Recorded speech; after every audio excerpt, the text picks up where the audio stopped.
नमस्कार दोस्तों, स्वागत है आपका अपने चैनल 1 मिनट हिंदी में। अपने बचपन में भी आप सभी ने जरूर अपने पापा की साइकिल पर लिखे नाम को पढ़ने की कोशिश की होगी। ये नाम था उस साइकिल का जिसे भारत की सबसे पहली साइकिल का टैग दिया गया था।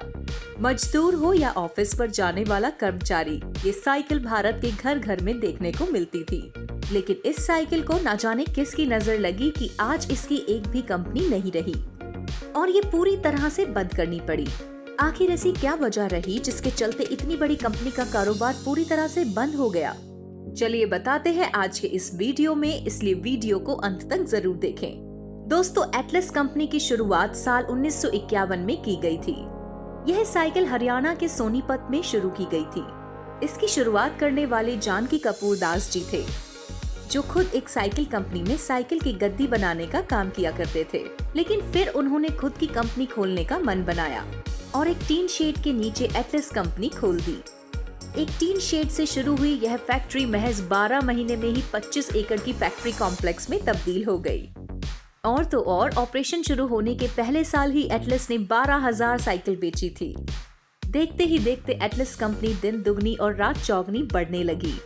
मार्केट में पहले से मौजूद तमाम साइकिल बनाने वाली कंपनीज को इसने पीछे छोड़ दिया और फिर साल 1958 में जानकी कपूर दास जी और उनकी टीम की मेहनत रंग लाई। अब ये कंपनी बाहर विदेश में भी साइकिल एक्सपोर्ट करने लगी। मिडिल ईस्ट और अफ्रीका में आम आदमी इस साइकिल को बेहद पसंद करने लगा और एटलस कंपनी का जादू भारत के साथ साथ दुनिया भर में छा गया। ये वही दौर था जब हीरो साइकिल ने भी मार्केट में खुद को उतारा था। हालांकि भारत की जनसंख्या इतनी तेजी से बढ़ रही थी कि एटलस कंपनी से बनने वाली साइकिल की डिमांड भी पूरी रफ्तार से मार्केट में बढ़ती जा रही थी और इसी वजह से हीरो साइकिल के मार्केट में उतरने का एटलस पर कोई असर नहीं पड़ा।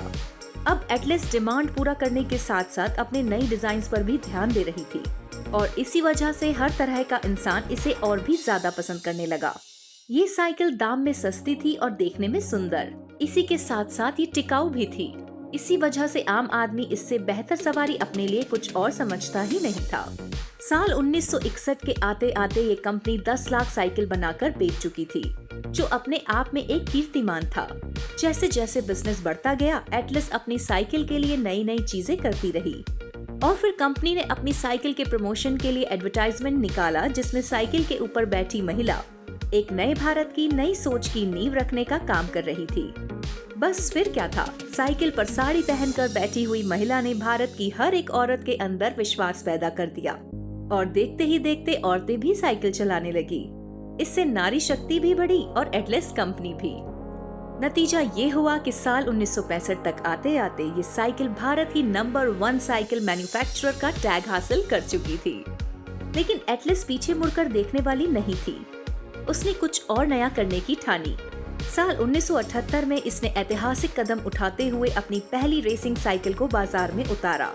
ये रेसिंग साइकिल इतनी ज्यादा फेमस हुई कि साल 1982 में भारत में हुए एशियन गेम्स की सारी जिम्मेदारी भारत सरकार ने इन्हें ही सौंप दी थी। बताया जाता है कि ये रेसिंग साइकिल देश विदेश के हर खिलाड़ी ने चलाई थी। ये साइकिल अब देश का ब्रांड बन चुकी थी, जिसके प्रमोशन के लिए उस समय के सुपरस्टार सुनील शेट्टी को चुना गया। और फिर इस कंपनी ने सबको चौंकाते हुए साल 1987 में 10 गियर वाली नई साइकिल लॉन्च कर डाली। अब कंपनी बच्चे बच्चे की जुबान पर छा गई। इसकी बिक्री और भी तेजी से होने लगी। लेकिन वो कहावत तो आपने सुनी ही होगी कि वक्त हमेशा एक सा नहीं रहता। ये कहावत एटलस कंपनी पर एकदम सटीक बैठी। भारत में विदेशी कंपनियों ने जैसे ही पांव पसारे, इसकी सेल घट गई और फिर धीरे धीरे इतनी घटी कि ऊपर उठ ही नहीं पाई और यही वजह रही कि ये कंपनी धीरे धीरे बंद होने लगी। रिपोर्ट्स कहती हैं कि एटलस ने एक समय आने के बाद अपनी साइकिल के डिजाइन्स को नए सिरे से बनाना छोड़ दिया था और तो और इसमें विदेशी कंपनी की साइकिल के मुताबिक फीचर्स भी नहीं डाले। यही वजह थी जो ये कंपनी मार्केट से गायब होना शुरू हो गई। कंपनी का 3 अलग अलग हिस्सों में टूट जाना भी इसके पतन की वजह रही। इसी के चलते से स्टॉक मार्केट में भी औंधे मुंह गिरना पड़ा। हालांकि इसके विदेशी देशों में तकरीबन 4,000 डीलर थे, लेकिन वो सिर्फ नाम भर के ही थे। सेल को बढ़ाने के लिए कंपनी ने सानिया मिर्जा तक को अपना ब्रांड एम्बेसडर बनाया।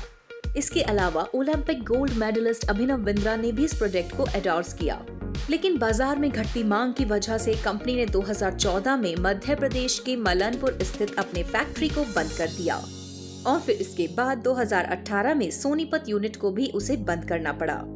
दूसरी तरफ लॉकडाउन की मार ने भी इस कंपनी को पूरी तरह से बंद करने में अहम भूमिका निभाई और फिर साल 2020 में 5 जून को साहिबाबाद स्थित इस कंपनी ने अपनी आखिरी फैक्ट्री को भी बंद कर दिया। ये साफ दर्शाता है कि आखिर कैसे बदलते वक्त ने इस कंपनी को हार मानने के लिए मजबूर कर दिया।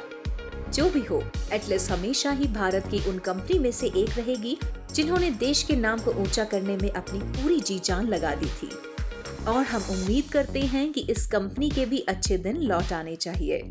आज की वीडियो में बस इतना ही। अगर आपको वीडियो पसंद आया हो तो इसे शेयर और लाइक जरूर कीजिएगा।